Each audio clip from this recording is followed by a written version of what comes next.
going in That's done. No, the road we're gonna be putting in Right. is private. Okay. Did it say public in the? And I think it's. I think it said public in the notes, because I remember What I reading was that. given says public, so. Yeah, I remember reading Hey, that. if you guys want a snowplow for us. Well, I wondered if the width, if the size was there. The area. It's not, it's a long rectangular piece. Right. Okay. Okay, We'll well, check that's a note we might want to write, especially out there. Any other discussion on it? I mean, it's. No, that's good.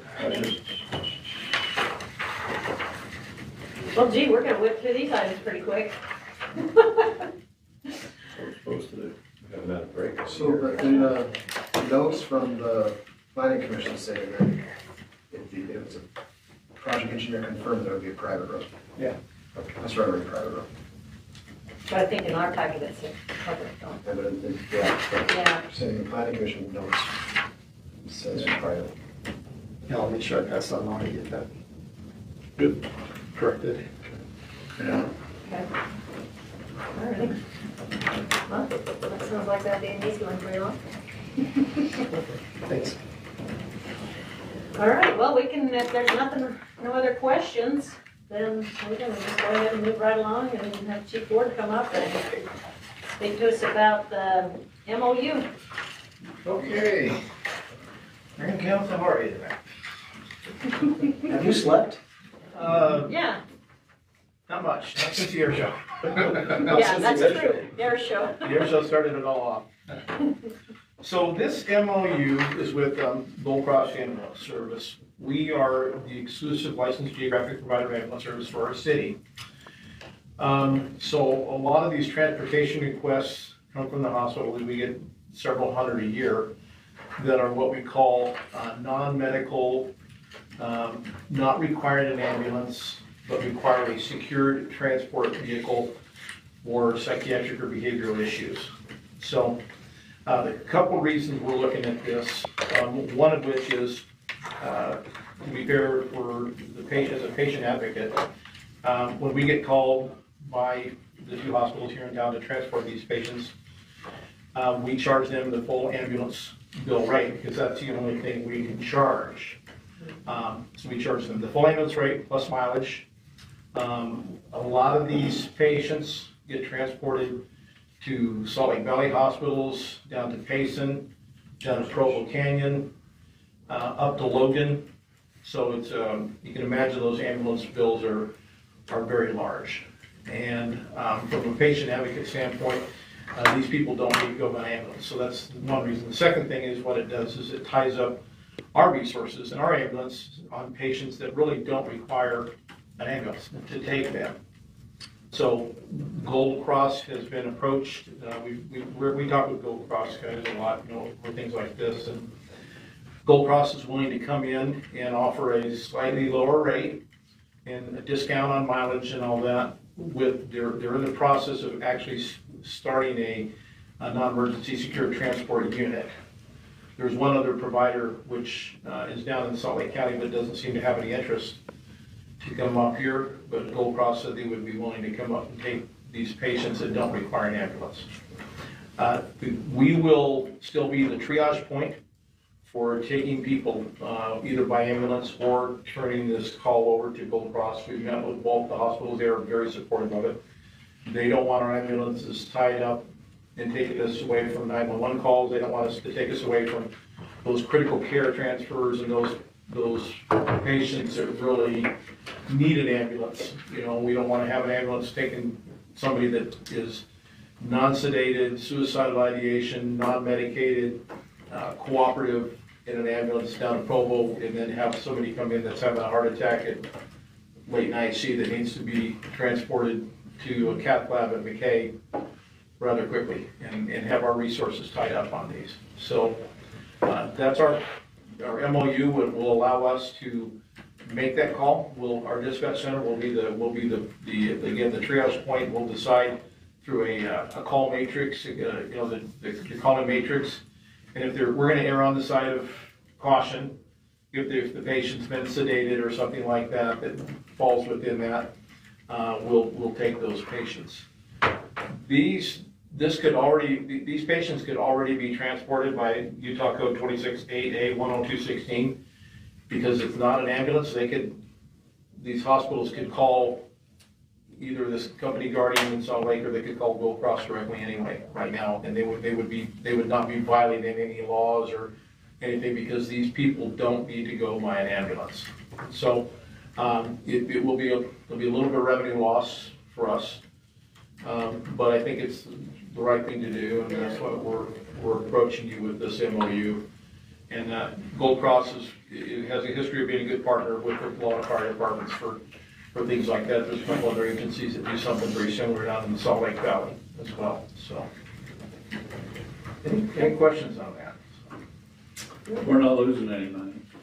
I mean, with the exception of, what I'm saying, it doesn't cost us to say, have Gold Cross come and do it. No, we do not pay. They will bill the patients just like we do. So it's not costing us anything in terms of them coming up. We're not paying them to do it. Right. It's totally between them and the patient. And the patient. And so they'll be able to handle all the billing. The loss of revenue for us is a lot of these calls, there's several hundred a year that we won't take anymore, that we would bill the patients for. The hesitancy, I understand, between some of these non-emergency secure transport providers is they can't take advantage of Medicare or the Medicaid reimbursements. That's not allowed for nest units right now. So they will only take people that these other companies that do this, not Gold Cross. These other companies will only take patients that either pay like upfront or have the insurance that will cover that transport, or they won't transport those patients. They'll basically have the right to refuse them because they can do that. So, but Gold Cross will assure us they'll take everybody that we call them for. Well, good. Out of curiosity, was this something that you approached them, or did they approach you on? We approached them on it and talked to them. They said, they'd be willing to help us out with any transports in any way. Of course, we've never had to call them in the past, but they actually have a vice president of governmental operations that used to be a fire chief in the former state fire marshal. So we have a good relationship with them, and so we kind of started brainstorming between our staff and talked with him and came up with some parameters on this. And so I think it'll be a good thing. We'll keep our resources available. I think it's being proactive, and that's why I wanted to call, say thanks. Yeah, we truly, approach them on you're that. looking at things I think it's down the good. road. Yeah, we think it's the right thing to do. Is any other cities doing this similar? Other cities are looking. In Salt Lake County, I believe there's some that do something similar to this, or they have them take a lot of their transfers that aren't critical. We're going to still take all the medical patients. Other cities are kind of looking to see how this goes. It's going to be like your minivans. Yeah. Basically, I mean, you guys are going to set the trend again. Those are typically the ones, and a lot of those nest units, as they call them, non-emergency secure transport, they typically use something like that, a van like that, to transport. So, so that we have some other fire departments that do in our facility and are currently transporting those behavioral patients, and so they're going to be looking at it to see how this goes too. So, well, my point was, you guys were forward thinking, downsizing those transportation units from a whole unit, and that's what I'm saying. You're forward thinking now. We try to be on taking care of our residents and making sure we've got the right units available. Right. So, thank you. Well, thank you. Appreciate the support. Thank you. Any other questions at all? You said that they're not going to be refusing any patients, any patients that they're transporting, but do we know if they will be charging more than we would charge them? No, they're going to charge less, and they're going to come up with some kind of a mileage discount. They're not going to charge their standard ambulance rates. They're going to charge a little bit less, which will be a little better for the patients, because right now, when we take a patient down to Provo, it's a very large ambulance bill for somebody that doesn't need an ambulance. Between the base rate and the miles all the way to Provo or Payson or Logan, that's a really large bill when they don't need an ambulance. Then they can go with something like this that's allowed in the state statute. But yeah, Gold Cross will take any. They assured us they'll take everybody. Quick question, a little bit off topic, actually it's off topic. How is the paramedic service in the county now with this switch? Is that Yeah, it's going well. All the fire departments have their paramedic units up and running with 2 paramedics most of the time. Everybody's backing everybody up. You know, it's still a little cumbersome with the dispatch centers a little bit, but it's working well. The units are functioning and providing the service, and the transition's going, it's getting there. It's going smooth. Are they to our level yet, those units? And now, it'll be a while for the guitar. Well, that for the record. Yeah, it's on the record now. So just, Well, we always have 2 paramedics on all paramedic kits every day, so. if you need a paramedic, just drive to Layton and then call. They got good paramedics in the other cities too. So the transition is working well. Well, I'm sure you guys are taking a lot of calls and helping them along the way, right? We I'm do sure you're cover- building a lot. We do cover each other. We cover our adjoining cities. It's not as bad as we thought it was gonna be, which is good. You know, we occasionally we're covering. Maybe you only have 1 paramedic unit in Kaysville and another paramedic call comes out on, you know, the north end of Kaysville. Yeah. You only got 1 unit. We're kind of the only option. You know, same thing with Syracuse or North Davis Fire District. You know, you only have one unit, and if that second call comes in, which happens, we'll step up to do that. Once again, good job for handling the holiday. Okay, yeah, it went well. Thank you for, Did tell your people, guys thanks for this being work? out there and spreading across this entire city and making We sure had it- they. We had it very well covered. I know you did, and I appreciate that. Thank you. We all appreciate it. Well, you're very welcome. Okay. Well, like I said, we're moving right along, so,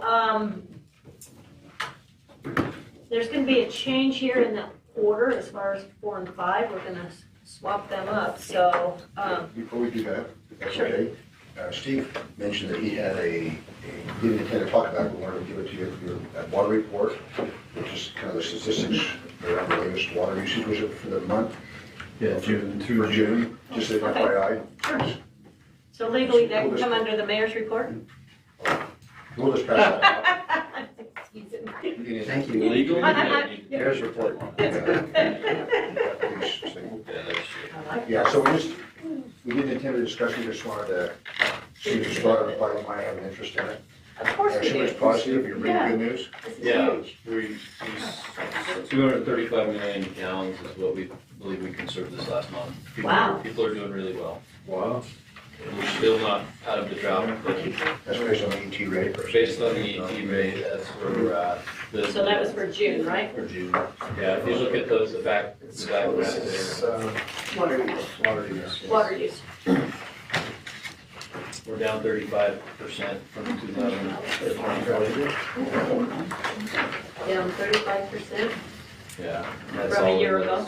ago? From 2 years ago. We baselined 2020 because there were no restrictions in 2020. But the water use in June it was equal to 2019 when we had that really wet spring and it rained all through June. So they've done a really good job conserving the water. So hats off to the citizens for doing what they're been asked to do. Yeah, that is good, and I think we need to let them be aware of that too. I don't know if,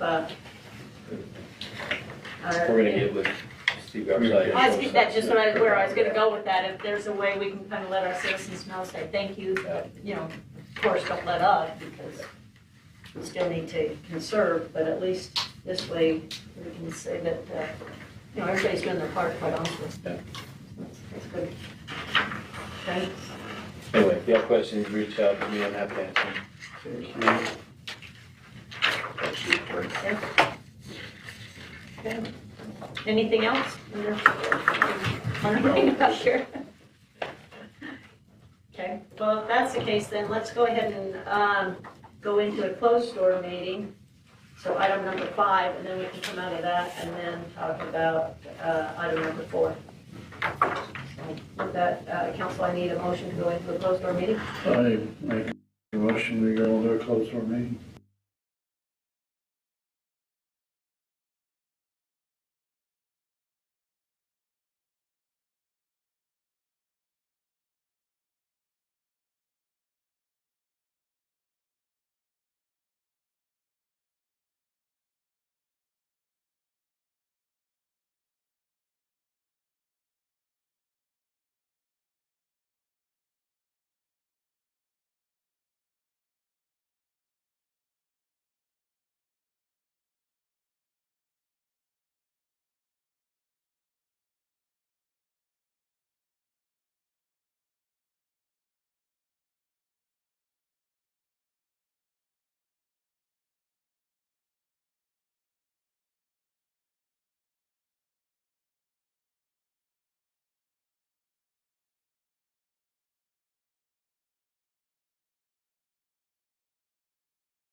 Layton City Council this evening.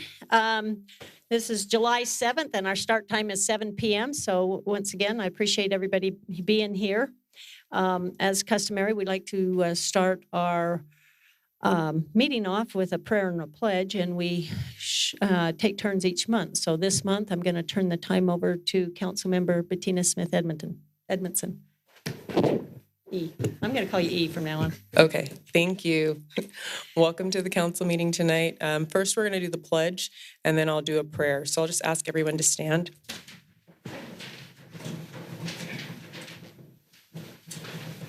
Just repeat with me. I pledge allegiance to the flag of the United States of America and to the republic for which it stands, one nation, under God, indivisible, with liberty and justice for all.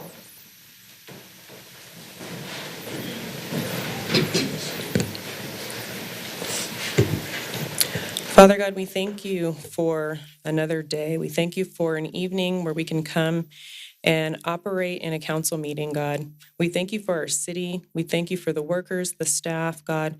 We thank you for those of us who are here to do the work of the city on behalf of our residents. God, we ask that you come into our meeting on tonight. We ask that you give us wisdom, you give us knowledge and direction, that we'll be able to handle the cares and concerns of our citizens, our residents, and the business that we have set before us.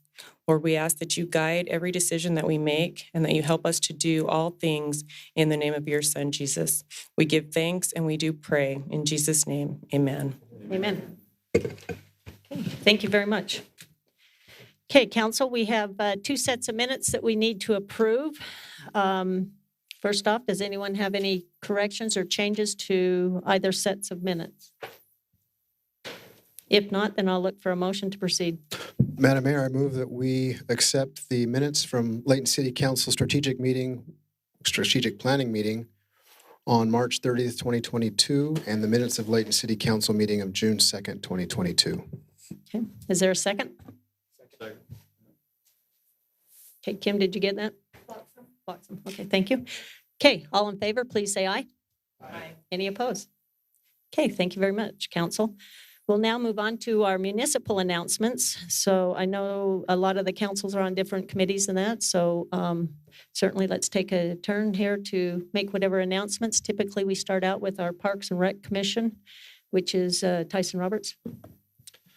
First of all, I'd like to wish a lot of gratitude to the Parks and Rec Department, the city employees, the Parks and Rec Commission, Ramp Commission, the Youth Council that all helped out a lot on the 4th of July. We had a great celebration, a lot of people at the parade and throughout the whole day. So much gratitude to them. Everyone that really put a lot into it to make it a great event for our city, to celebrate the birth of this great country.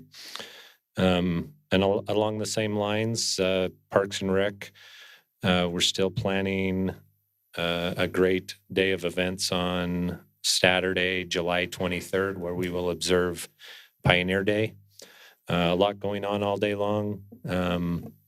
Starting about 10 a.m., there'll be events happening here at the museum, food truck rally, 5:30 all day long, or all evening, 5:30 p.m. to 11:45.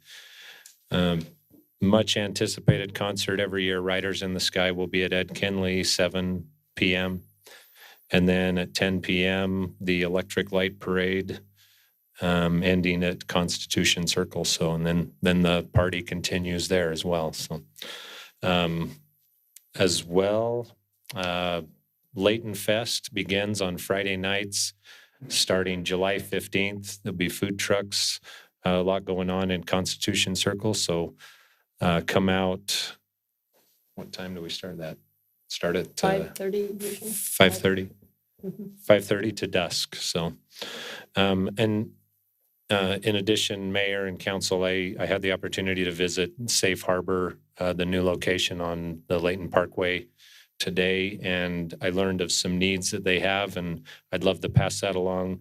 They're in need of paper towels, AA batteries, and garbage bags at this time. So If we can tell them thanks for the services they provide to this community, it'd be a great way to do it in the form of donations. So thank you. Okay, very good. The, Go ahead. maybe I heard wrong. Is it the 23rd or the 25th? 23rd, so Saturday night? Saturday, the Oh, 23rd. it's Saturday? Yes.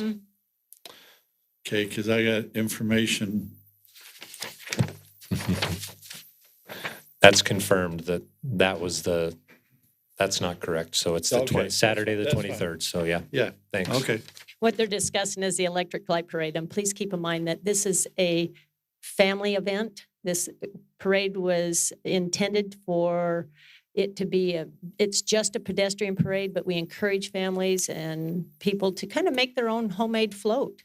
And whether it be it has to be something that you can push or pull, and to light it up and just kind of come walk up Wasatch Drive with us and enjoy a fun celebration for our state holiday. So anyway, pass the word around. It's a fun event. Okay. So in conjunction with what Councilmember Roberts mentioned, on Fridays, we have Friday Fest. Also, the Davis Arts Council has free Friday night films, and those will be happening on Fridays at 7 p.m. They've already started, and that is something you can participate in if you're here at Friday Fest.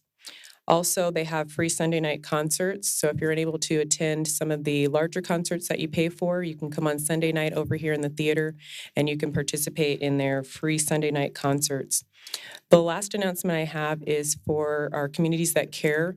They are promoting a Learning to Breathe program. This is a summer workshop for outgoing sixth graders, and it is to help them with managing stress management, managing their emotions, cultivating gratitude and compassion. These are mindfulness-based classes, and in the school year, they'll be taught in some of the schools. This summer workshop is at Bayview Elementary, and it will be 6 sessions, Tuesdays and Thursdays, beginning July 26th through August 11. Every participant who attends for 2 days each week will get a $5 gift card to Little Caesars. And so they're just promoting this, and this is something that we promote with our communities that care. So if you'd like to have your student register, they can go to dbhutah.org. Thank you. That's all I have. That's an excellent program, and thank you, Bettina, for carrying that torch on that. I know we've got past council member Don Fitzpatrick in the audience who helped kick this off. So it's a good wholesome program for our youth. Quite honestly, we want to make sure that we get them going down the right path. In addition to all these other announcements, I have one. As many of you know, we have our beautiful Vietnam Wall over here in Constitution Circle, and the veterans that were very instrumental in helping us get that wall built are already working on what they foresee as our future, which I know our Parks and Rec has done a great design in our Freedom Plaza. But these gentlemen and women that are part of the Vietnam Veterans Association are going to have a special USO show this Saturday over here at the Kenley Theater. And it's not just for veterans, it's for everybody. It's their way of trying to raise funds. So to show your support to these veterans, I'd highly encourage you to attend this USO show. It's a Bob Hope tribute, and the gentleman that performs, he looks, acts, and just imitates Bob Hope very well. It's very entertaining. So again, come out and support these guys at that show. I do know that tickets are available on Eventbrite, but I'm sure they're probably going to be taking tickets or selling tickets day of, just so that they can make sure that they raise enough funding there. Okay, council, does anybody else have any more announcements? Very good. We'll go ahead and move on our agenda items. I do not have anything for items 3, which is our presentation, so I'll move down to our citizens' comment. This is a portion of our meeting where if there's not an item that's on our agenda, you're welcome to come up and bring your topic to our enlighten us on your topic or what your concerns are. We ask that you can go to either side of the podium here. We ask that you state your name and address for the record. And if you're speaking on behalf of a group, certainly I'd be happy to give you more time, but typically we ask that you kind of limit your time if you could. So the time is now yours. Just go ahead and come up to the mic and state your name and address. So I'm going to kick this off. So I'm Don Fitzpatrick, 1197 South Grace Way. And those that are from the Case Creek and cottages, would you raise your hand so that the council know who all's here? Okay. And there will be 2 HOA presidents who follow my remarks. I've been a resident of this subdivision for now 3 years and 3 months. Most of these people here have been at least 2 years, and some have been greater than 4 years. This was supposed to be a quiet, idyllic retirement area, and it's turned into anything but that.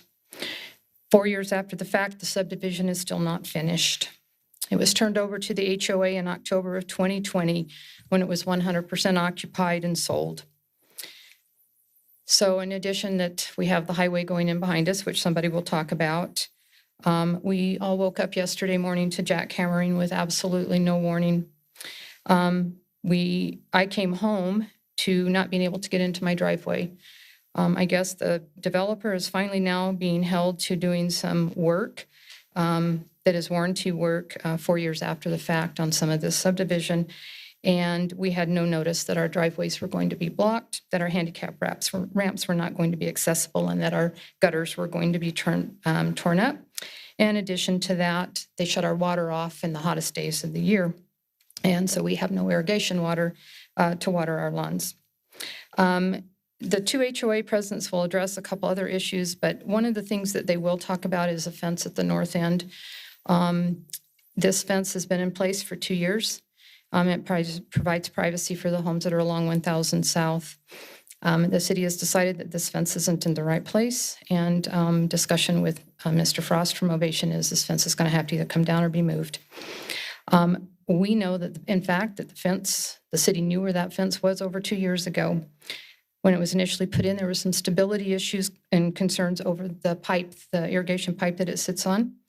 We were given contact information from Mike Caliandros, who manages the ditch company. This information was given to us by Kim Weaver, so that we could work on an easement to be able to stabilize this fence. In addition to that, we worked with Ovation to have 2 little wing of fences added for some additional privacy for some of our residents who were, their homes sit lower than the road, and the traffic lights were going into bedroom windows, causing some issues. This fence sits along 1000 South, and in the 3 years that I've been there, it has markedly changed. Part of the road's no longer even there. A lot of homes have been removed. Only 8 homes in the backs of several of our units will even be on this road. So we're just really concerned why the city's digging their feet in to have this done so long after residents have already found their peace and comfort in this subdivision. The south end of this subdivision is still not done. Our HOA has hired a new landscape company, and if Mr. Frost is required to come in and complete what he needs to in the landscaping, we'll have 2 different competing landscape companies working on our yards. Also, I have seen 2 different proposed trail connections from our property. We have 0.8 of an acre that sits on the north of Weaver Lane by the creek. I've seen 2 different proposals from the Parks Department showing where this bike trail easement that Mr. Frost was required to give for access to the bike trail that would be along the highway. I don't know if the city has been out there at the end of Weaver Lane, but the highway now sits over 8 feet above grade. And in conversation with the UDOT engineers, if we're still required, and Mr. Frost is still required to put a connection to that bike trail, there'll be a substantial incline to get up to the top of the highway, as the bike trail will run along the highway, only separated by a concrete barrier as it goes over the culvert, then back down as it goes to the underpass. So kind of thinking that maybe that needs to be kind of reassessed. It's really hard for HOAs to budget expenses not knowing the timing of any of this. Mr. Crane and Ovation's attorney Mill have been working on this for a really long time, while 116 homes hang in limbo. So my suggestion is what about some better communication? What about a timeline? Let us know what's going to happen and when it's going to get done finally. It seems that maybe some of the processes of the city in the building department need to be reevaluated, that this kind of thing never happens again to homes that, excuse me, like I said, has drug on for over 4 years after we've been occupied. This is a huge disruption for these residents. At this point, I'll turn it over to Bob Isbell, the HOA president of the villas.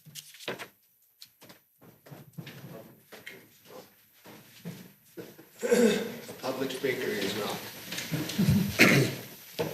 Bob Isbell, 1241 South Grace Way, and I am the president of the HOA Villas. And I went over this morning with the tape measure on the homes that we're talking about, that their backs face the 100s or 1,000 South. If they move that fence, if they move it, the lights are going to shine in these people's windows, and every single one of those are probably 70 or over. Some of them have PTSD. They're starting to freak out. If they have to move the fence, they have to build a taller fence. But I say, I can't even see why you're moving it, because that road is not accessible anymore. It's going to end where the new highway comes in.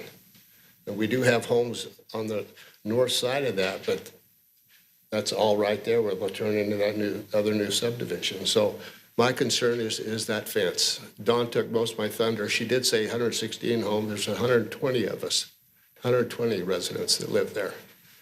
And I know the city has had a big issue with our developer, but that's putting us right in the middle of it, where I've been to see Ken Weaver probably a half a dozen times, and I tell him who I am, that I'm the HOA president, and he will not tell me anything that's going on, either on the south side or the north side. He just says, I can't, we're in litigation with it. But he could at least share what they're thinking about doing, because we don't know. And these residents are starting to freak out, to put it bluntly. So maybe you guys can, look at it and address it. And if the fence has to be moved, let's build a taller fence. So these people, they're older people. They're, like your mothers and dads. So that's all I have to say. Okay, thank you very much.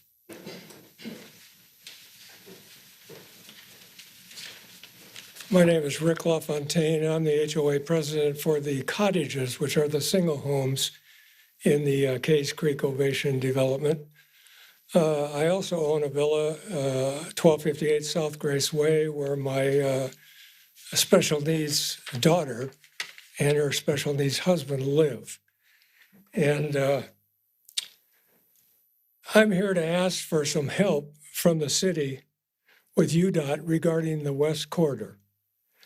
The city, when they originally approved the plan, required Brad Frost to put in a 10-foot Trex fence, which is a heavy-duty fence, because of the West Corridor that was going to be on the other side of that fence to protect from noise and, whatever. But then last year, let me go back. The corridor was supposed to be at ground level at that point, at the base of the fence, and so you wouldn't see the traffic. Something happened, and I don't know what it was, but UDOT raised the road grade of that, on the south end of that corridor, to where it is now higher than the existing fence. So traffic going over that tunnel will be looking right down into those villas, into their family rooms and their master bedroom. Now, last year, UDOT surveyed the west side residents of those villas, asking if they wanted a sound wall. And because of that heavy-duty Trex fence there and the fact that that road was going to be at grade level, we didn't get 60% or whatever it was required to get the sound wall. We're the only development that is not getting a sound wall around through Clearfield in that area. But now that UDOT has changed its plans and raised the road at least 15 feet, all that traffic's going to be visible from those homes, and that traffic's going to be looking right down in there. UDOT has been contacted, and they said readdressing that sound well is a no-go. Sorry, but this is going to have a big impact on those south side residents. And because the corridor changed and residents were not advised, UDOT should readdress the impact of not having a sound wall, because when we voted, we did not know that road was going to be raised to that level. Residents are angry, and we think that we should have a say in the impact on us caused by UDOT raising that road without our knowledge. And we're petitioning the city to help aid us in getting UDOT to reassess that sound wall. I don't know what you can do, but I mean, they've told us fly a kite. And so we need some help. We're residents of Layton City, and we're here to ask you for help. So can someone be appointed to help us, Bob and I, HOA managers, to get after UDOT and have them send out another survey for a sound wall? Okay, all of the comments that are being made here, we are taking notes on those, and we'll have our city manager be in charge of deciding who will be the point of contact, because obviously each one of these might involve a different staff member. But I know that between him and our attorney, we'll take a look at all these concerns and make sure we address them. Okay, my phone number is 801-540-4087. Appreciate your help. Thank you. Thank you. Okay, anyone else wish to address? Just so you know, if you want to give us your phone number, anyone else, you're welcome to do so in private. You don't have to say that over the mic, just so you know. So you're welcome to go ahead and give it to probably Mr. Crane over here on the end. Okay, go ahead. Sorry. My name is Bill Willahan. I live at 1130 North, 2125 East in Layton. I'm the president of an HOA called the Cottages at Valley View, Phase 1. We run from 2125 East, and we're between Gordon Avenue and Oak Ridge, so you know where we're at. Have about 18 homes in there, but many other neighbors around that utilize our street and so forth. Let me congratulate you on a great road of Gordon Avenue. I mean, that is beautiful. When you come down that and you see the view out to the lake, and as well as going west, it's just a beautiful road. We do have a problem though, and that is our intersection at 2125 East and Gordon Avenue. We have had one accident there since it came into play, and that was a month after the, oh, thank you. So here's Gordon Avenue, right? This is really good. This is what happens when you have good HOA members, right? And here's our 2125 East road here. There is a large fence here that's been put up by the city to keep the noise down. And you're coming up a hill right here to go up through Gordon and access onto 89. Okay?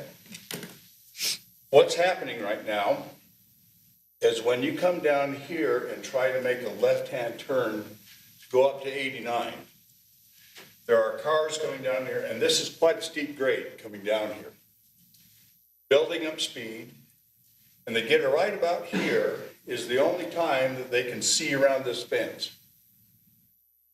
If you're here, you can't see anybody coming until they're right here.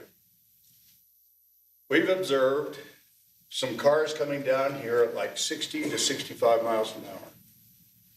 I would say that this is probably maybe a 75-foot span between here and when you can see the car coming. So like I say, we've had one accident here that fortunately there were no injuries, but I believe the car was totaled. I myself have almost been hit here 4 times in probably the last 4 months. The last one was last Tuesday night. when I had come here, stopped, pulled out as far as I dared to see further up here. Nobody was coming. I entered the road, and all of a sudden, a Honda CVS comes down here, and I cannot see them. And they're probably doing 45 miles an hour. And I missed them just so close. And I could only miss them by gunning it and getting onto this road as fast as I could. Our problem is not only the speed coming down through here, but it is this visibility that we're really afraid that somebody's going to be injured very seriously or killed at this intersection. And we feel like there needs to be a solution to this. There are several ways we could do it. We could put stop signs here and here and here with warning lights here coming down the road. The other option is to do like a roundabout. But we feel like that's probably too expensive and there may not be enough space. So what we're requesting from the city council is to take this on as advisement before somebody gets killed or severely hurt. And we need that to happen very fast because it's a critical issue. Mm-hmm. Now I have a group here. If anybody else would like to speak, that would be great.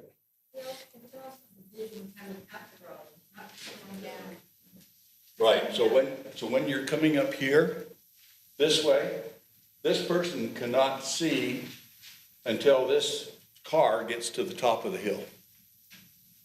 And so that's probably the second most dangerous, right? Is that everything? Yeah, pedestrian. Pedestrian. Oh, pedestrian. There are no pedestrian walks across here. So the sidewalk is over here. And so you're taking your life in your hands if you want to cross here. Because you can't see and so forth. And when you're driving in the park, there's two of you. One has to look downhill and one looks this way. And both of you are going, is anyone coming? Is anyone coming? And it's just hard to tell. It's just hard to tell who's coming. And usually you don't know if anybody's coming, right? Anything else? Kelly? Well, I'd like to speak to him when you're done. Okay. All right, any questions from you folks? No, you did a great job on the drawing and helping depict the issue there. Mark, did you do that I gotta say, drawing? that's a first. Did you go to Famous Artist School for this? One thing I didn't say about this also is that back in this area, okay, there are probably 150 homes that access this to make this turn. Okay, so there's a lot more people than just us using this. Okay. Yeah, thank you very much. I mean, that is a beautiful road. You're absolutely right. And I know that we've got several people here, staff members in this room that will have taken notes. And so we'll see what we can do there. Kelly, did you want to? While that gentleman comes up. Yeah, you do need to come up to the mic, sir. Come Go up. ahead. My name is Jim Plasto. I live at 1027 South Grace Way. I'm one of the 8 homes that face that fence on 1000 South in the Ovation Homes there. So city manager, mayor, members of the city council, recorder, and attorney. My concerns are in the following area: safety. That road used to be a square angle and so on and so forth. And then the corridor, Davis corridor is coming through there, and they're going to round that a little bit more. So speed will continue to be an issue in that road even more, because they used to speed down to the corner, put on the brakes, and then turn the corner and speed up. So now they're smoothing it out, so there's going to be even more speed. So we have a safety issue, a serious safety issue. We have a privacy issue. That road, as has been mentioned already, the height, if that wall is moved, the height of somebody standing over that on top of the irrigation area can see right into, potentially easier access into the areas. We have an issue with consistency of look in the neighborhoods. The homes across the street, further up the street, east of the same street and the same builder have fences and so on and so forth there also. Obviously, the pipe and the ditch is an issue. You can't put the fence right into the piping, of course, so that's an issue. Like I said, my home directly faces that fence and will be directly impacted. I have a neighbor two doors down from me who suffers from PTSD. And until they put in that fence and the angled fence, she had a severe problem with that. And if that fence is adjusted in any way, she needs to be counseled on how that might impact her and have some input into that. My suggestions and requests are, please have us involved initially through our HOA board members who will involve us. We're connected Facebook-wise and so on. And we need communication. And just one other comment about the Davis Corridor. The south end of that Davis Corridor is not of our homes are not the only ones affected. Everybody on that west side is affected because that whole Davis Corridor is getting elevated 15 to 20 feet, I would say, 15 to 20 feet from the previous grade and so on. And so all the road is being seen, just the dirt part right now, and you haven't got the asphalt, concrete, or whatever else is going to go on there, can be seen over the fences as you're walking through the neighborhoods and so on. And not all residents got to vote on that wall. Only residents that were within a certain distance. And as the construction equipment is going through, I'm on the opposite side facing the freeway with some houses in front of me, and we hear all that traffic ricochet off and up and down those homes all the time, ricocheting up and down, echoing throughout the neighborhood. So we need something apparently done, and not just people within a certain distance should have a say on that, because all of us are affected. And there may be even further east that may be impacted also by the additional sound. So those are my concerns and additional comments. Thank you for your time. Thank you. Okay, next.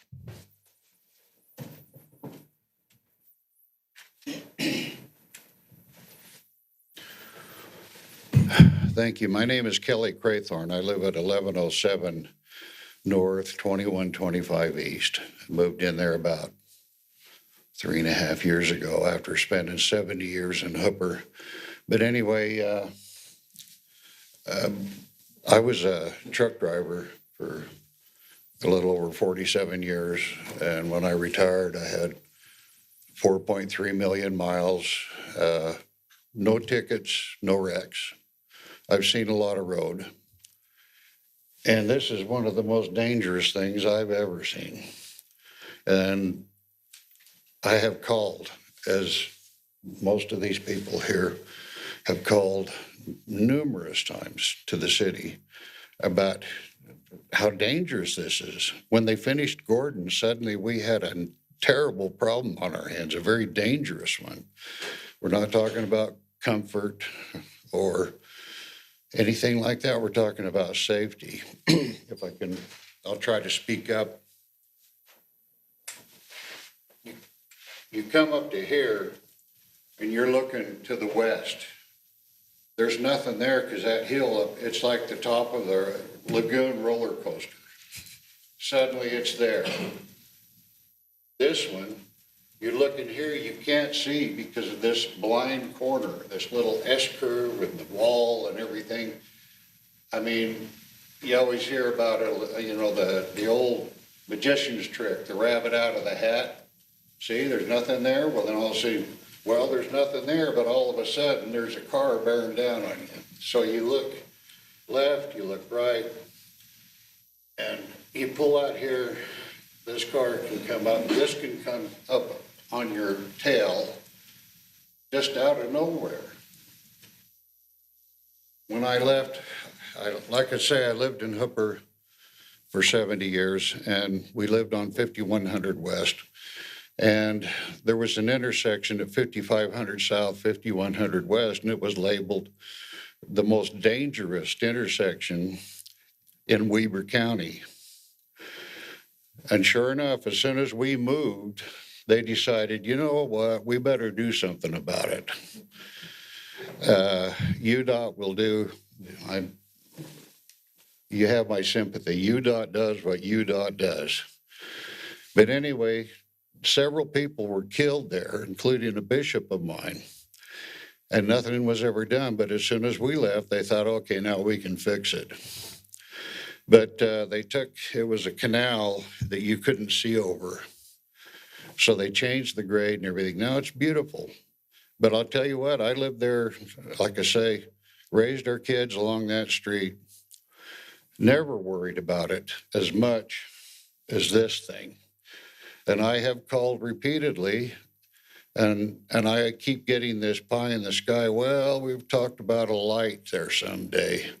Well, meanwhile, something needs to be done. Now, I also want to tell you that just down the road from us to the west is where Orchard meets Gordon. Three-way stop. Emerald, sorry, not Orchard, Emerald. Okay. I haven't been here that long. Emerald meets Gordon. Three-way stop. And if you're on Emerald, you come up to that stop, you look right, you can see as far as you want. You look left, you can see as far as you want. And yet they have a three-way stop. Just go east a mile where we are. No three-way stop, and I'll tell you, there's no comparison about the safety between Emerald and 2125 East. But it's falling on deaf ears. Now, several of our residents, when they purchased their homes, they were there ahead of me, but they were told, this is going to be a roundabout. Don't worry about Gordon being completed. This is going to be a roundabout. Well, apparently we were given the roundabout. And so nothing's done. It keeps falling on deaf ears. And you get promises of someday there may be a light and it's going to be beautiful. But that doesn't help us now. Okay. Maybe we'll do a roundabout. Well, that doesn't help us now.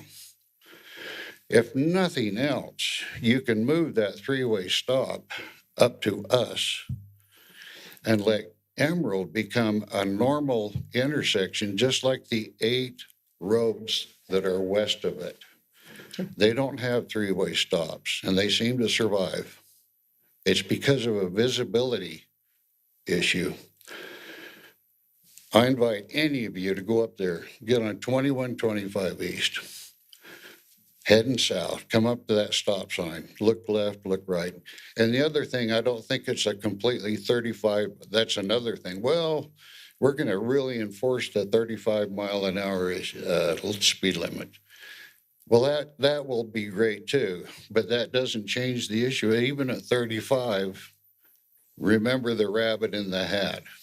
And you don't have time, and you're worried about somebody coming over the hill and hitting you in the rear end. By the way, there were injuries in that wreck. Her name, a young lady, Catherine Quigley, and she lost a hearing in her left ear for quite some time. Her car was totaled. But anyway, I really wish someone here would take this to heart and say, you know, I have a chance here in my life to perhaps save somebody's life or somebody's health and do something about it. Okay. I thank you for your time. Thank you. Thank you very much. Okay, if you guys have got new information to share, that's great. If it's already been stated, then I think we have pretty good notes here, but sir, go ahead on yours. Paul Spackman, 1075 East Hyde Park. I'm in Cottages at Church subdivision. This is a different cottages than the 5 other ones that we've talked about. So apparently there's a lot of cottages, but we're at the roundabout of Antelope and Church, and then west of there, small subdivision, 14 different homes. The builder was required to plant trees in the park strip along our fence line that's next to Church and Antelope, so our backyard. the distance between the fence, our fence, and the sidewalk is just 4 to 5 feet. The trees were planted without anybody's knowledge. They just went in there and planted them, didn't ask us about anything. And they're 2 feet away or less from the fence and the sidewalk. Now, normally with a very small tree, this might be acceptable, or a shrub or something like that. But this is, there's 2 types of trees that were planted, a autumn blaze maple and a Princeton gold maple. An autumn blaze maple is a 50-foot by 40-foot tree. And, the Princeton Gold's a little smaller, just a minimal 35 by 30. Still a very big tree for this little area. This is not on the approved tree list. I spoke with the city planner, and the city planner, after they put it in, the city planner said, yeah, I'm just not sure of this. I'll have to look at my notes. Went back and talked to him. He said, yeah, I was told by Mr. Hyde that these were a smaller tree. I said, they aren't a smaller tree. He said, well, I think they're acceptable anyway. I said, I don't know how these are acceptable when it's not even close to what's on the approved tree list. If any of you have looked at the tree list, I don't think there's anything in there larger than 30 feet. And anything that's 30 feet says not under power lines. We have 2, 3, 4 of these trees under power lines. So I understand that maybe it was approved. I haven't seen an approval in writing. I would like that in writing. The city planner also said, well, I'll talk to the nursery. He said he did that. And he said that the nursery said it was a good tree. I've also spoke with the nursery and gave pictures and showed him, and the guy just shook his head. He said, I sold him those trees, and I wouldn't put those there. So with as much information that I've gotten that's misinformation, I went to USU Extension Service, spoke with the assistant professor over horticulture, and told her my situation. She provided me a letter, and the letter said, absolutely not. We don't recommend either of these trees in Utah at all, not even in Utah, let alone a small little area like this.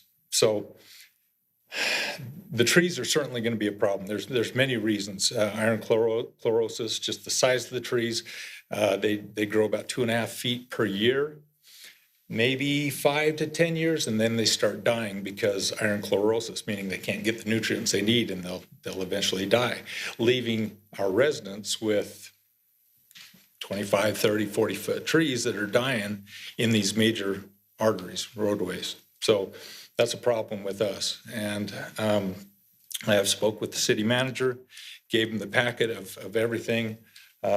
He was kind enough to talk to me and gave me some information and said, I will look into it a little bit, and I will call you back. To be fair to him, I'm waiting for his call, and I know he'll call me back.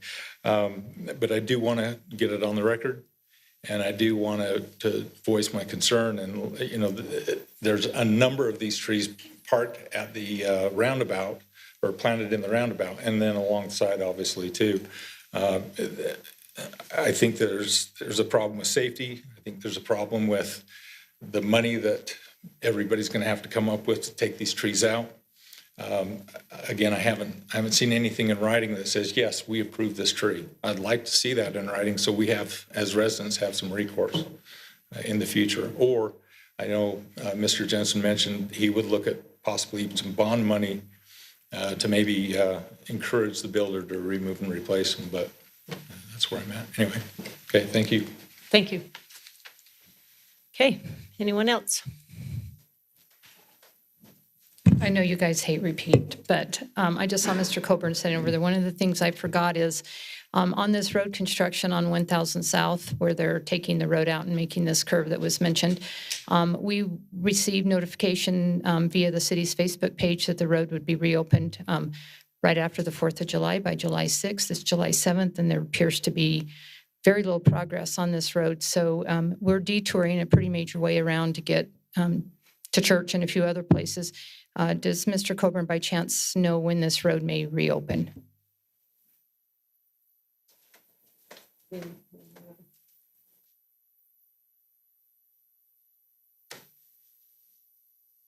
Sure, if one of you guys got the answer, you're welcome to come up.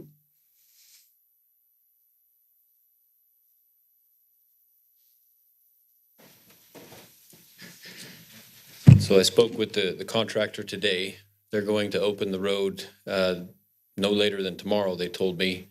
Unfortunately, it will only be open for probably less than a week because then the rest of the construction crews are coming back in to relocate telecom and then all the rest of the utilities and build the road. It will be closed until approximately the 18th or 20th of August when it will be reopened. So we're trying to get it open back fully before school begins for the junior high kids down there. Okay, all right, thank you. Okay. I think that pretty much concludes our public comment portion at this time, in case this last call, in other words. Very good. Okay, I want to go ahead and move on then with our meeting tonight, which will move on to our consent items.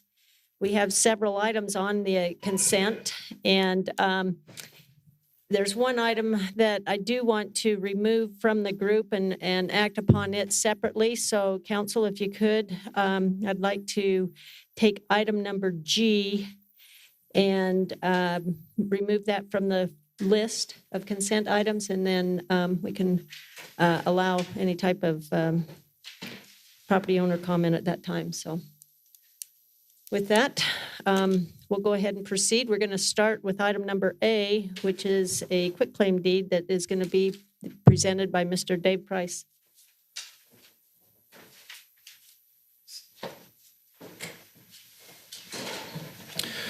Thank you, Mayor and council members.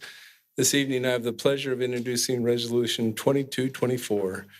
This resolution authorizes the mayor to accept 0.07 acres of property along the Case Creek Trail. The property is currently owned by Christian Life Center and is located near Hobbs Reservoir at approximately 2360 Canyon View Drive. The Christian Life Center desires to quitclaim deed this property to the city because it is isolated from their main campus and adjacent to property owned by Layton City.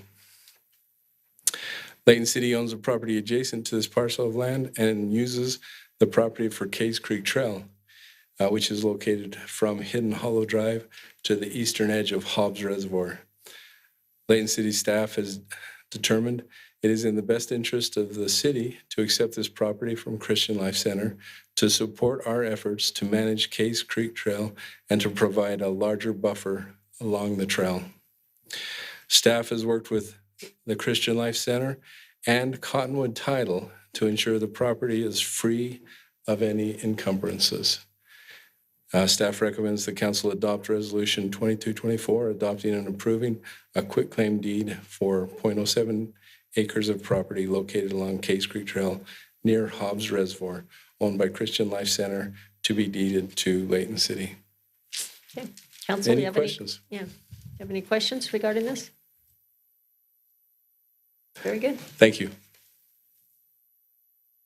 It's kind of nice to see the lines squared up there, so my compliments to Christian Life Center on that one. Okay, next we'll go on to item number B, which Chief Kevin Ward will present this. It's concerning a MOU with Layton City and Gold Cross Service. Thank you, Mayor and Council. You have before you Resolution 22-42. This is to approve a memorandum of understanding between Layton City and Gold Cross Services for the provision of non-medical, non-emergency secured transport requests in Layton City.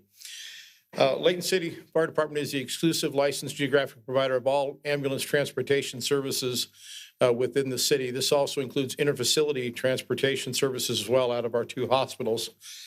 Some of our transportation requests from the hospitals, though, are for to transport people that are either behavioral or psychiatric type of incident that following the state code 26-8A102-16, those people can be transported not in an ambulance, but a non-emergency secured transport vehicle, non-medical. So these patients do not qualify for medical reasons to be transported by an ambulance, but simply to be transported by state law in a non-emergency secured transport unit. A couple reasons we look forward to doing this is, number one is being a patient advocate, entering into the MOU or memorandum of understanding with Gold Cross. They would be offering a reduced transportation rate for these patients that are not ambulance-type patients, but those that could be transported by these types of units that don't require the ambulance services. So number one, in some of these transportation of these patients go to quite long distances, such as down to Provo Canyon, up to Logan, and sometimes down to Payson. So this, for the patients, this could be a substantial amount of savings. The second thing it does is, because these patients are not requiring an ambulance, and currently we're utilizing our ambulance to transport, that ties up our ambulances for 911 emergency service within our city, as well as tying us up for critical care transportation services from these cities in our facility. We've talked with both the hospitals. They're very supportive of this as well. They want to see our ambulances used for transporting patients that do need to be required to be transported by ambulance. So they are on board with this. We would operate still, our dispatch center will still operate as the triage point to determine whether or not this person needs to be transported by ambulance out of medical necessity, or whether or not they could be transported in a non-emergency secured transport unit. And then we would turn that call over to Gold Cross. So staff recommends council adopt resolution 22-42, approving a memorandum of understanding between Layton City and Gold Cross Services for the provision of non-medical, non-emergency secured transport requests in Layton City. Authorize the mayor to sign the necessary documents. Any questions on that at all? Council, any questions? Thank you. We had a very good discussion prior to, so thank you very much for that. Great. Appreciate the information. Thank you, Mayor. Appreciate that. Thank you, Council. Okay, we'll go ahead and move on with our items. We have C, D, and E, all of which will be presented by Mr. Terry Colburn. So Terry, we'll go ahead and have you present each one individually.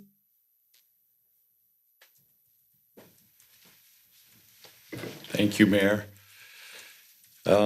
Just a little brief comment about, we've talked to council before about our LTAP program related to our road maintenance, and these three resolutions are regular maintenance that we do relative to looking at that program and seeing where the resources need to go. The first one is Resolution 2239.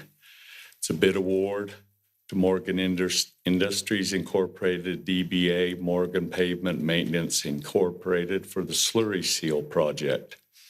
Various locations throughout the city, as you can see on the map. Resolution 2239 authorizes the execution of an agreement between Layton City and Morgan Industries Incorporated, DBA Morgan Pavement Maintenance Incorporated for the slurry seal project. The project includes the placement of Type 2 slurry and Type 3 slurry seal, asphalt patching, restoring street striping, and all associated work items. 3 bids were received, with Morgan Industries Incorporated, DBA Morgan Pavement Maintenance Incorporated submitting the lowest responsible bid in the amount of $441,451.60. The engineer's estimate was $469,440.34, and staff would recommend council adopt resolution 2239. Okay, any questions, council? Good, very good. You can go ahead and move on to D. The next one is Resolution 2240, a bid award to Morgan Industries Incorporated, DBA Morgan Pavement Maintenance Incorporated for crack seal project, various locations throughout the city. Resolution 2240 authorizes the execution of an agreement between Layton City and Morgan Industries Incorporated, DBA Morgan Pavement Maintenance Incorporated for the crack seal project. The project includes the installation of crack seal treatment on city streets and associated items. 4 bids were received, with Morgan Industries Incorporated, DBA Morgan Pavement Maintenance Incorporated submitting the lowest responsible bid in the amount of $223,804. The engineer's estimate was $227,400. Staff would recommend the council adopt resolution 2240. Any questions? I just had one question on the bid for that project for the traffic control. It just has in parentheses if needed and had a quantity of 7 days. And I was just wondering if it was if needed, was the 7 the expected time that it would need to be, or is that just in case? Just in case Okay. it's needed. These will all be done relative to the product at certain times of the year. So, but yes, that's the answer to that question. Thank you. Okay. You can go ahead and proceed with your last item, which is E. Thank you, Mayor. Bring before the council resolution 2241. Bid award to Morgan Industries Incorporated, DBA Morgan Pavement Maintenance Incorporated, 2022-2023 high-density roadway surface preservation treatment, various locations throughout the city. Resolution 2241 authorizes the execution of an agreement between Layton City and Morgan Industries Incorporated, DBA Morgan Pavement Maintenance Incorporated, for the 2022-2023 high-density roadway surface preservation treatment. The project includes the installation of 78,000 square yards of high-density roadway surface preservation treatment and associated items. One bid was received with Morgan Industries Incorporated, DBA Morgan Pavement Maintenance Incorporated, submitting the lowest responsible bid in the amount of $170,820. The engineer's estimate was $156,000. Staff recommends the council adopt resolution 2241. And just for council's information, this type of product just has bigger aggregate in it, bigger rock in the mixture for wider, deeper type maintenance. You don't kind of understand the difference between that and the previous one. Terry, I know that we've, in the past, probably 3 or 4 months when we've done these bid awards, we've seen inflationary costs well above 10%, more like 20, 30%. I noticed in a lot of these engineering estimates that we've kind of caught up to that. So has it slowed since? It has. And matter of fact, Steve told me today, we opened the big road maintenance projects, the overlays that I'll bring to you next time. And like per ton for the asphalt, we got it like at $79 per ton, and it was up in the 80s and 90s. It was a $1.5 million bid, and between the two companies that were actively involved in it, it was a $25,000 difference was all. That's great. And so some estimator went out in the parking lot and threw up the one that didn't get it, because on that big of a job and that close of money, would make him a little bit ill. Good. But yes, it has. Good. Steve, wouldn't you say that we were pleased with the prices? Good. Very good. Well, thank you. Yeah, thank you, and thanks for the maps. It really kind of helps Thank people you. understand what area you're discussing. Okay, we'll move on to our last item of this group of consent items, which is a reappointment of our Planning Commission. And I want to make special note here that we do have the chairman here tonight with us of our Planning Commission, Mr. Brett. So thank you for being here, as well as some of the commission members. So without that, I'm going to turn the time over to Lon to handle this last item.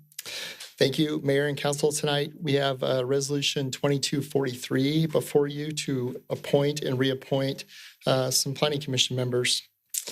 The new term for George Wilson, Trevor Steenblick, and Julie Pierce will expire on July 1st of 2025 and will be Mr. Wilson's last 3-year term. The term for both Tricia Pilney and Liz Sears will expire on July 1st, 2024, and will be Miss Pilney's last term. And Liz Sears will fill the vacancy created by the departure of Brian Allen. She will fill the remainder of his term. We certainly appreciate the service that he's provided and the help for us as staff throughout the time that he's been here. Resolution 2243 will move Ms. Pierce from an alternate member to a regular Planning Commission member, and Liz Sears will fill the alternate member position. Earlier this year, we received several applications to fill the Planning Commission vacancy. There was a process involved that included the City Council, Planning Commission Chair, and City staff, and the Mayor, who, after final interviews, has recommended that Liz Sears serve as the alternate on the Planning Commission. So with that, staff and the mayor recommend the City Council adopt Resolution 2243, confirming the reappointment of George Wilson, Trevor Steenblick, and Julie Pierce as members of the Planning Commission to a term to expire on July 1st, 2025, to reappoint Tricia Pilney to serve as a member of the Planning Commission to a term to expire on July 1st, 2024, and appoint Liz Sears as an alternate member, completing a term to expire on July 1st, 2024. Council, do you have any questions on that? I don't have a question, just a point of clarity in the background. You didn't read all of it, which is fine. But I did check and I didn't receive those applications from the beginning. And I know it mentioned that all council members had access. No, there was 2 that was appointed to be part of the selection committee. So you had 2 council members representing the body, myself, and then the planning chair and some staff members. Okay, I just. And that's our typical process of doing that. It said something about us getting applications, and then it talked about the group that actually did the interviews. And so that's what I was confused about. Okay. Because if that was the case, I did see one, but I didn't see the others. So I just wanted to clarify that. Okay. Thank you. Okay, any other questions? Okay, seeing that there's none, thank you, Lon. That was very good. And thank you for being here, you guys. Thanks for your service for our city. We definitely rely on you vetting a lot of these projects that come before the city. And I know that you guys follow the rules and regulations and really make sure that whatever projects get brought before the council, that we feel confident in you doing your homework. So thank you again. Okay, council, with that, let's go ahead and take action then on the items that have been presented so far. And then we'll proceed with item G. So would someone like to make a motion regarding the above resolutions? And when you do, please state the resolution. I know it's a long one here. So, I'm on a roll today. I move that we adopt the consent items as listed. Item A, Resolution 22-24 for the quitclaim deed. Item B, Resolution 22-42 for the MOU for the non-emergency secured transport. Item C, Resolution 22-39, a bid award for Morgan Industries slurry seal. Item D, Resolution 22-40, another bid award for Morgan Industries crack seal. Item E, Resolution 22-41, another bid award for Morgan Industries.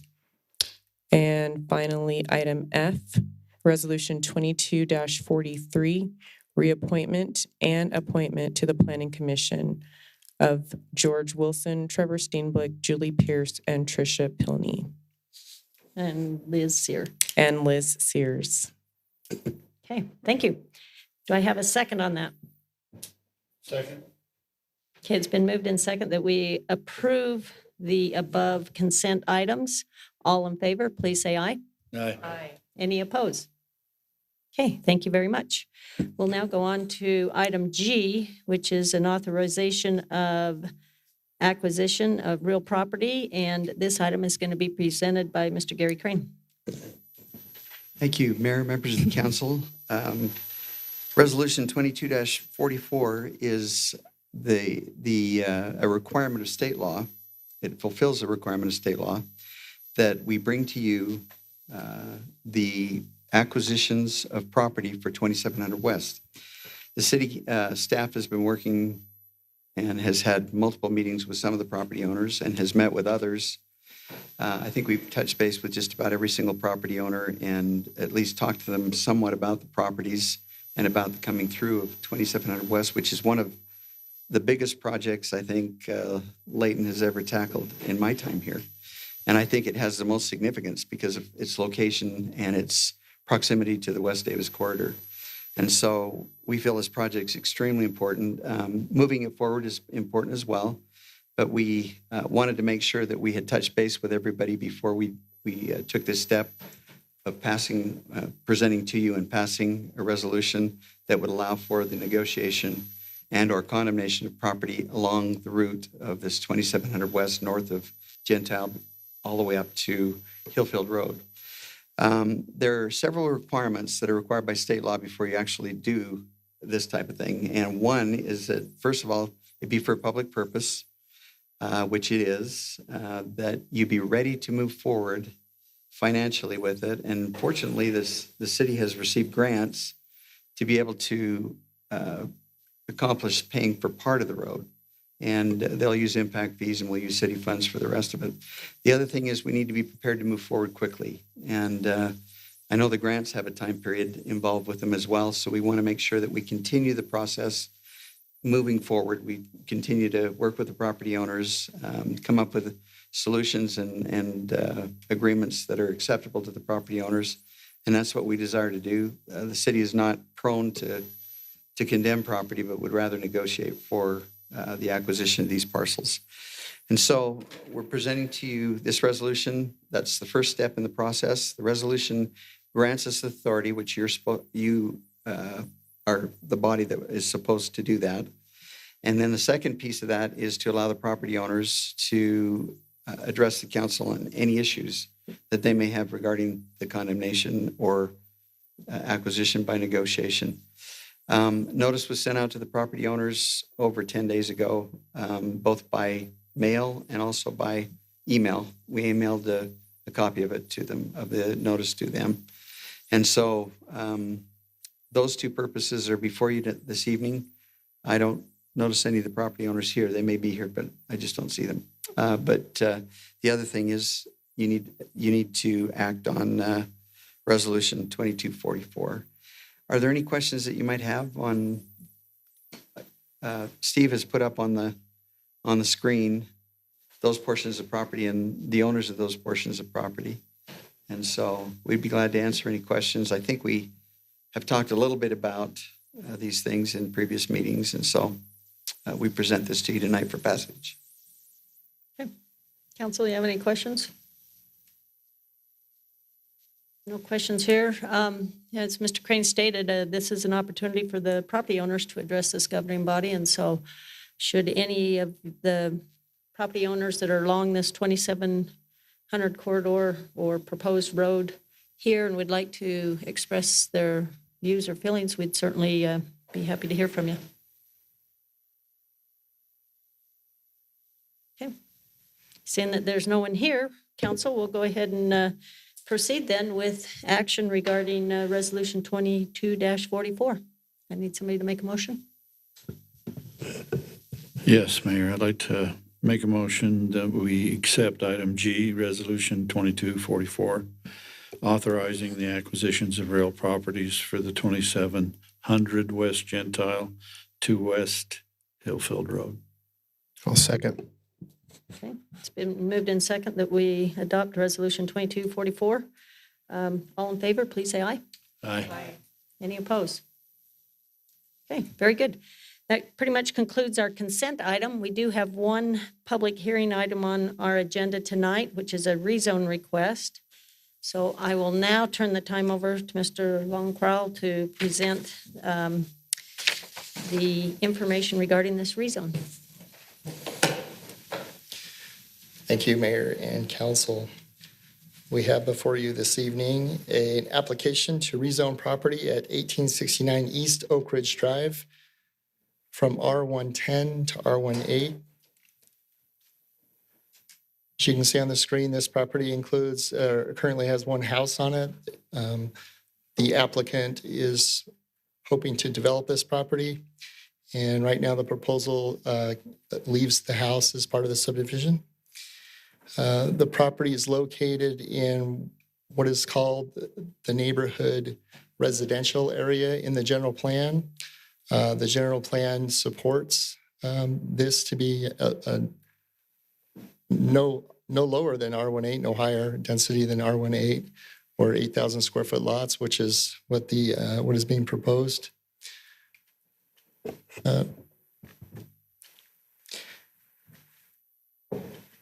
So with that, we believe this is fairly a simple request because it meets the general plan. It's a smaller proposal for a subdivision. And the Planning Commission on June 28th recommended approval unanimously for this proposal and forwarded a positive recommendation to the City Council to approve the rezone request and ordinance 22-10.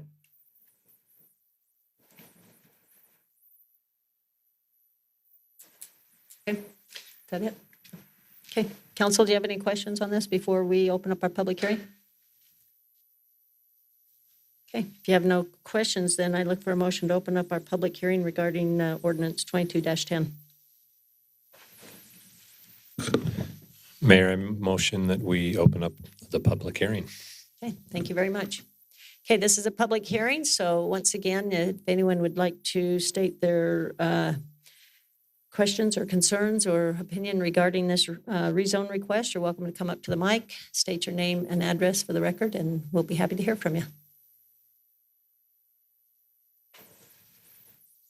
Okay, very good. Seeing that there's no public comment regarding this rezone request, council, I'll look for a motion to close our public hearing and to take action regarding the rezone request. Madam Mayor, motion we close the public hearing and adopt ordinance 22-10 rezone request. Okay, it's been moved in second that we adopt ordinance 22-10. Even though this is not a money item, I will take a roll call vote on this, correct? So I'll start out with Councilmember Thomas. Aye. Councilmember Smith Edmondson. Aye. Councilman Morris. Aye. Councilman Bloxham. Yes. Councilman Roberts. Yes. Okay, very good. There you have it. It's unanimous.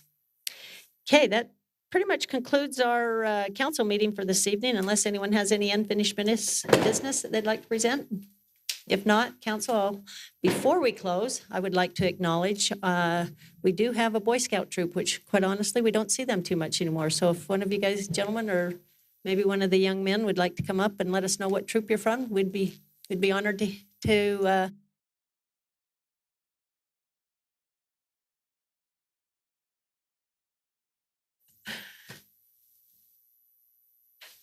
Hello, we are from Troop 007, and we usually meet at the VFW.